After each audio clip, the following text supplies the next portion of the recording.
rappels sont importants. Voilà pourquoi Paul pouvait dire, je ne me lasse pas de vous dire les mêmes choses. Et dans la dimension prophétique des rappels, ça veut dire que là, on est dans le livre de Deutéronome. Comme je dis, le Deutéronome, ce n'est pas la deuxième loi, mais c'est le rappel de la loi. Ça veut dire que Dieu a pris soin de rappeler aux enfants d'Israël ce qu'ils avaient déjà entendu.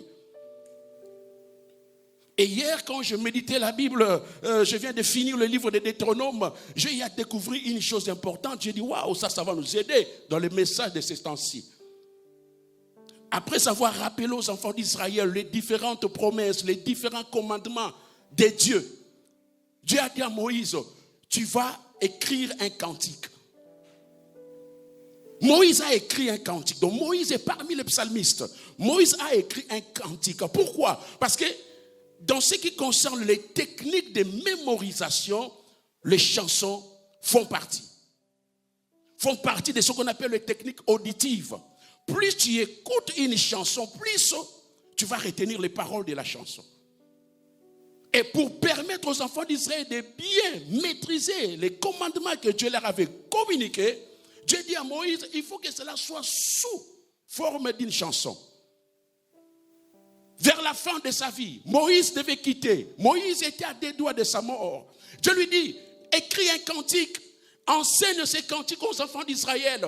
Plus ils commenceront à chanter ces cantiques, plus ils vont se souvenir des commandements. Parce que Dieu ne voulait pas que les enfants d'Israël puissent oublier ce qu'il leur avait enseigné. Dans Deutéronome chapitre 31, verset 22, la Bible déclare qu'en ces jours-là, Moïse écrivit ses cantiques et l'enseignant aux enfants d'Israël. Et chaque fois qu'ils chantaient, ça les aidait à maîtriser, puisque la chanson fait partie des techniques auditives dans la mémorisation. Et c'est comme ça permet aux enfants d'Israël de ne pas oublier. Et nous le savons même quand nous étions enfants. Il y a certaines choses de l'école primaire qu'on a à retenir facilement parce que c'était sous forme d'une chanson. Quand on nous apprenait par exemple les adjectifs possessifs, je crois. Mon, ton, son, notre, votre, l'air, ma, ta, sa. C'était sous forme d'une chanson. Et c'est comme ça que nous avons retenu ça. Y a-t-il encore ce matin quelqu'un qui connaît les conjonctions de coordination? Quelqu'un?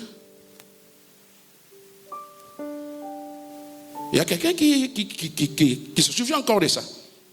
Nous avons eu la facilité de maintenir cela, de retenir cela, parce que c'était sous forme d'une chanson. Mais où est donc Ornica? Ça facilite la rétention. Et vous allez voir, la plupart des grands chantres, ils ont l'habitude de chanter les messages prêchés par leur père spirituel.